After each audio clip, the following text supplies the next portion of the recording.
애프터 이펙트를 실행시켜 주시게 되면 몇 가지 사전 설정들을 좀 보고 갈게요. 위쪽에 애프터 이펙트의 프레퍼런스에 일반으로 가볼게요. 아랫부분에 미디어 디스크 캐시가 있어요. 이 캐시라는 거는 다음번에 작업을 할 때 빠르게 작업하기 위해서 저장되는 그런 저장소 같은 역할을 하는데요. 저 같은 경우는 이 위쪽에 디스크 캐시와 그 다음에 아래쪽 미디어 캐시 이 부분을 여러분들 외장 하드가 있으시면 그 외장 하드 폴더 하나를 만들어서 그 한 폴더에다가 모두 지정을 해주시면 편해요. 왜냐면 이 캐시라는 거는 방금도 말씀드렸다시피 저장소의 역할을 하는 거기 때문에 프로젝트가 완료가 됐을 때 더 이상 필요가 없잖아요. 그렇기 때문에 이 캐시 자체는 주기적으로 또 비워주는 게 이 프로그램의 성능을 저하시키지 않고 계속 작업을 할 수 있겠죠. 그리고 밑에 부분에 오토세이브 부분 보시면 생각보다 어도비 프로그램들이 오류가 자주 나는 편이기 때문에 5분이나 10분마다 자동 저장이 되게 해놓으면 오류가 나서 창이 닫히는 경우에도 다시 실행시켜 주시면 복구가 되겠죠. 그리고 아랫부분 메모리 부분인데요. 이 부분은 여러분들의 컴퓨터에 설치된 그런 메모리를 나타내겠죠. 지금 이 컴퓨터는 8기가 메모리를 가지고 있는 컴퓨터고요. 밑에 부분에 보시면 현재 설치되어 있는 어도비 프로그램들이 나오는데 이 프로그램들의 할당되는 그런 메모리를 나타내는 거예요. 그렇기 때문에 이 부분은 전체 메모리에서 한 80에서 90% 정도를 할당해 주면은 이런 무거운 어도비 프로그램들을 작업을 할 때 퍼포먼스가 좀 빨라지게 됩니다. 최소한 2, 3기가 정도만 잡으셔도 이 작업을 하는 동안만이요. 다른 부분이 문제없이 잘 돌아가는 것 같아요. 제가 볼 때는 OK를 눌러줄게요. 이렇게 하면 환경 설정 부분은 어느 정도 완료가 됐고요. 그 다음에 아랫부분에 여러 패널들이 보이는데요. 저랑 좀 다르게 보이시는 분도 있을 수 있어요. 그런 부분들은 물론 직접 여러분들이 이 패널들을 움직이셔도 상관이 없겠지만 이렇게 움직이셔도 상관이 없겠지만 일단은 위쪽에 윈도우 워크스페이스에 스탠다드로 맞춰놓고 같이 해볼게요. 왼쪽에는 프로젝트 패널이 나오고요. 그 옆에는 컴포지션 부분, 세 번째 이 부분은 인포메이션과 오디오, 아래쪽은 이펙트, 효과들을 적용할 때 쓰는 거고요. 라이브러리가 있는데 이 라이브러리는 현재 여러분들 나중에 필요할 때 그때 다시 말씀을 드릴게요. 그리고 그 밑에 부분은 레이어나 컴포지션들을 배치할 수 있는 그런 창이고요. 마지막 이 오른쪽 부분은 타임라인이라고 해서 시간에 따라서 어떤 효과나 움직임을 만들어내는 그런 창입니다. 그럼 제일 먼저 해야 될 거는 뭐냐면 파일에서 프로젝트를 먼저 만들어 주는 거예요. 자, 근데 이 프로젝트는 눌러도 아무 변화는 없어요. 왜냐면 이 자체가 현재 프로젝트이기 때문에. 이쪽으로 보시면 아직 지정되지 않은 이름이 없는 프로젝트라고 나오죠. 프로젝트를 먼저 만들고요. 프로젝트가 가장 큰 단위예요. 그 다음에는 컴포지션을 만들어 주시는 거예요. 컴포지션에 새로운 컴포지션 만들어 주시면 이제 사이즈가 나오는데요. 여기 프리셋도 있겠죠. 보통 많이 쓰는 게 이 1080 HDTV에 1080 아니면 뭐 25. 이건 이제 촬영했던 이 부분은 프리미어를 같이 작업하실 때 자동으로 설정되는 부분이긴 한데 현재로서는 애프터 이펙트에서 작업을 할 거기 때문에 이 부분에서 그냥 HDTV에 1080 그리고 24프레임으로 맞춰줄게요. 위드스와 하이트가 자동으로 설정이 됐죠. 이 비율을 묶어줄 수도 있고요. 그 다음에 프레임 레이트 방금 말씀드린 대로 이 뒷부분 24가 이 프레임 레이트예요. 밑에 부분은 듀레이션인데 얼만큼 이 타임라인이 지정되는지를 나타내는 거예요. 일단은 10초로 할게요. 10초에 이렇게 지정을 해주시고요. OK를 눌러볼까요? 왼쪽 부분에 프로젝트 패널에 컴포지션 1이 생성이 됐습니다. 컴포지션 1이 만들어졌으면 아래쪽 부분에 자동으로 열려있죠. 이번에는 아래쪽 부분에 커서를 갖다 대시고요. 위쪽에 레이어에 뉴, 솔리드 레이어를 먼저 만들어 볼게요. 이 색깔은 여러분들이 자유롭게 지정을 하셔도 상관이 없겠습니다. OK 눌러주시고요. 그럼 이름도 일단은 그대로 갈게요. 오케이. 그럼 만들어졌고요. 위쪽 부분에 메뉴부터 볼게요. 화살표는 선택을 하는 메뉴고요. 그 다음에 손은 이 컴포지션 스페이스바를 누르고 움직여주는 것과 같은 효과를 내는 핸드 툴입니다. 그리고 확대는 줌툴. 줌툴은 확대가 되고요. 반대로 하는 건 Alt를 눌러주면 되겠죠. 그리고 회전 툴은 회전을 시켜주는 거고요. 이렇게. 이 부분은 나중에 카메라 설명할 때 다시 설명을 드릴게요. 이제 도형을 그려볼 건데요. 애프터 이펙트에서 항상 하기 쉬운 실수는 뭐냐면 현재 이 부분에 선택이 되어 있는데 이 도형을 그려주시게 되면 마스킹 효과가 나는 거예요.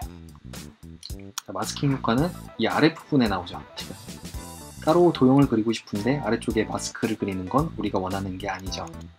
그렇기 때문에 이런 식으로 그려주시면 안 되고요. 선택 툴로 와서 아무것도 선택이 안 돼 있는 상태로 그 다음에 도형을 그려주시는 겁니다. 도형도 여기 아랫부분에 보시면 여러 메뉴들이 나와 있죠. 그러면 눌러주고 있으면 여러 개의 다른 모양을 그릴 수가 있겠죠. 사각형을 그려볼게요. 사각형을 선택을 하고 그 다음에 필 채우기는 빨강으로 해볼까요? 빨강으로 하고 선 색깔은 노랑으로 해볼게요. 노란색 노랑으로 하고 오케이. 선 두께도 눈에 띄게 일단 30 정도로 맞춰주고요. 그려보면은 그려지죠. 자, 이렇게 그리거나 이번엔 원을 그려볼게요. 렉탱글 툴 이 부분을 눌러주고 계시면 엘립스 툴이 나오죠. 타원이 나오는데 이 부분을 클릭하시고 이 부분 자체를 더블 클릭을 해보세요. 그러면 꽉 차게 화면에 꽉 차게 그려졌죠. 이 부분은 어떻게 조절을 하면 되냐면 아랫부분에 보시면 현재 이 쉐이프 레이어는 컨텐츠인데 그 컨텐츠에 타원이 그려진 거예요.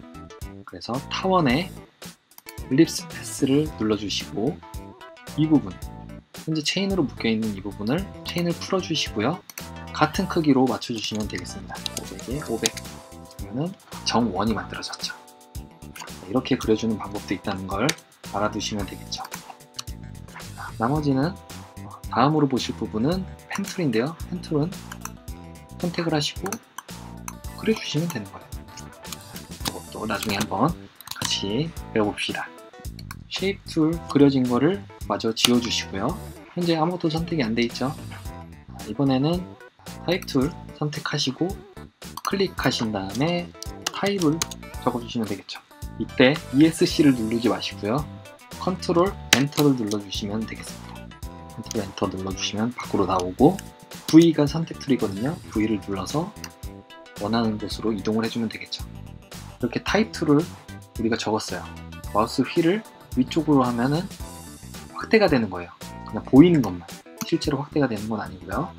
자, 보이는 것만 확대가 되는데 현재 이 회전 중심축이 아래쪽으로 가 있죠.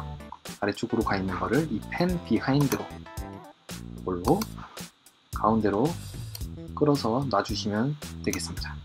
중심축이 박혔기 때문에 여러분들이 정렬을 하거나 아니면 배치를 할 때 이 중심축을 기준으로 이동이 되게 되겠죠.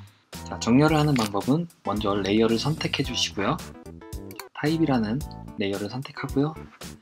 온라인 패널이 있는데 이게 안 보이시는 분들은 윈도우에 온라인을 눌러주시면 나오게 됩니다.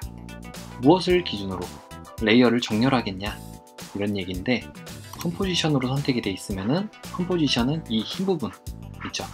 여기 보이는 이 화면 자체 흰 부분이 아니더라도 여러분들이 이 작업을 하는 이 공간 이 자체를 컴포지션이라고 하는 거예요. 이 컴포지션을 기준으로 정렬을 하겠습니다 이런 얘기예요. 수평으로 가운데 맞춰주시면 수평으로 가운데가 됐죠. 온라인 버티컬리 있죠. 수직으로도 가운데를 눌러주시면 이 컴포지션을 기준으로 수평 수직으로 가운데에 배치가 되게 됐습니다. 우리 한번 현재 상태를 변화시켜 보죠. 이 타입이라고 되어 있는 이 부분을 다시 이제 눈을 켜줄게요. 이 눈은 안 보이게끔 만들어주는 거고요.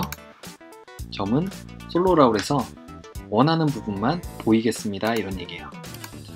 두 개를 같이 선택하면 두 개가 같이 보이고요. 만약에 텍스트만 보고 싶을 때는 텍스트를 선택하고 이 솔로를 눌러주면 되겠죠. 자꾸 움직이면 곤란하니까 우리 배경은 잠가줍시다. 눌러주면 되겠죠. 왼쪽에 보시면 화살표가 있죠. 화살표를 눌러보시면 트랜스폼이라고 있어요. 이 부분에 보시면 포지션, 위치 변화라든지 스케일, 크기 변화라든지 로테이션, 회전이라든지 투명도를 변화시킬 수가 있는 것이죠. 그러면 여기서 키프레임이라는 거를 아셔야 되는데, 키프레임은 뭐냐면 현재 상태를 정의하는 프레임이라고 보시면 돼요. 예를 들어서 이 키프레임을 활용하는 방법은, 현재는 왼쪽 부분에 시계 모양이 있는데 이 시계 모양에 아무것도 표시가 안 돼 있죠. 그런데 한번 포지션을 선택하시고 왼쪽 부분에 시계 모양을 선택해 보세요.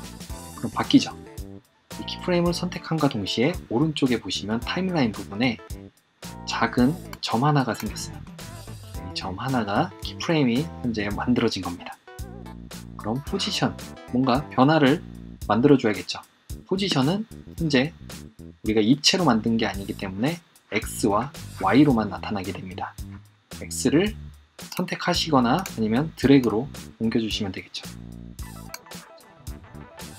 1500 정도로 해줘볼까요? 1500 적어주시면 이제 무슨 의미가 됐냐면, 현재 처음에 포지션이 이 부분에 있을 때는 980 언저리였는데 점점 이 타임라인, 시간이 갈수록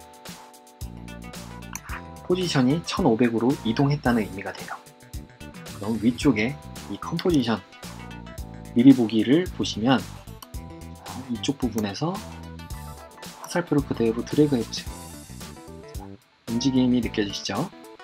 키프레임을 만들었기 때문에 우리가 이제는 스페이스바 혹은 오른쪽에 프리뷰에서, 프리뷰 안 보이시면 윈도우에 프리뷰를 선택해 주시면 되겠죠. 프리뷰를 재생을 시켜 주시면 이 화살표, 이 키프레임이 있는 부분에서 어떤 변화들이 나타나게 되는 것이죠. 이 키프레임이 상당히 중요한 개념이기 때문에 여러분들이 알고 가셔야 되는 거예요. 키프레임은 현재 키프레임이 만들어질 때의 상황 자체를 나타낸다고 생각하시면 되겠습니다. 이제 키프레임 이 포지션 부분은 필요 없으니까 지워주시고요. 이번에는 스케일도 해볼까요? 스케일을 선택하시고 타임라인 부분을 첫 번째로 이렇게 끌어주실게요. 뭐 어디 있어도 상관은 없는데 일단 관리하기 편하니까 맨 첫 번째로 이렇게 움직여 주시고요. 변화를 만들어내고 싶은 해당 속성을 먼저 선택을 해주시고요. 지금 스케일을 한다고 그랬죠, 우리가. 스케일 선택, 키프레임을 선택해 주시면은 이제부터는 100이라는 그 스케일 속성을 정의하게 되는 거고요. 시간이 조금 지났을 때 이 스케일 크기를 200으로 한번 해줄까요? 200으로 하고 체인이 묶여 있으면 이쪽도 같이 바뀌겠죠. X와 Y가 같이 200으로 바뀌게 됩니다. 글자도 커졌죠? 프레임이 생성이 됐고요. 이번엔 또 작아지게 해볼게요. 좀 더 가서 50으로 만들어줄게요. 50%. 그러면 어떻게 되는지 한번 보죠. 첫 번째로 가서 스페이스바를 눌러볼게요. 커졌다가 작아졌다가. 왜 그런 걸까요? 첫 번째, 이 스케일이라는 속성을 우리가 이제 변화를 주고 싶었는데, 이 변화를 어떻게 줬냐면, 첫 번째는 100%의 크기를 가진 100% 스케일을 가진 상태였다가 두 번째 키프레임으로 상태가 변하게 되죠. 두 번째는 어떻게 되냐면 200%로 됐어요. 그러니까 글자가 점점 100에서 200으로 가려면 점점 커져야 되겠죠. 물론 이거는 각 프레임별로 자연스럽게 이동한다고 보시면 되겠습니다. 200으로 갔고 그 다음에 200에서 다음 키프레임까지 또 상태 변화가 일어나게 되네요. 그러면 50까지 가겠죠. 50까지 여기 줄어드는 거 보이시죠? 50까지 쭉 가서 50이 되는 순간 더 이상 키프레임이 없으니까 현재 50인 상태로 쭉 가게 되겠죠. 나머지 로테이션이나 오퍼시티도 이런 식으로 여러분들이 키프레임을 생성하고 재생시켜 보시면서 변화를 한번 느껴보시면 좋겠습니다.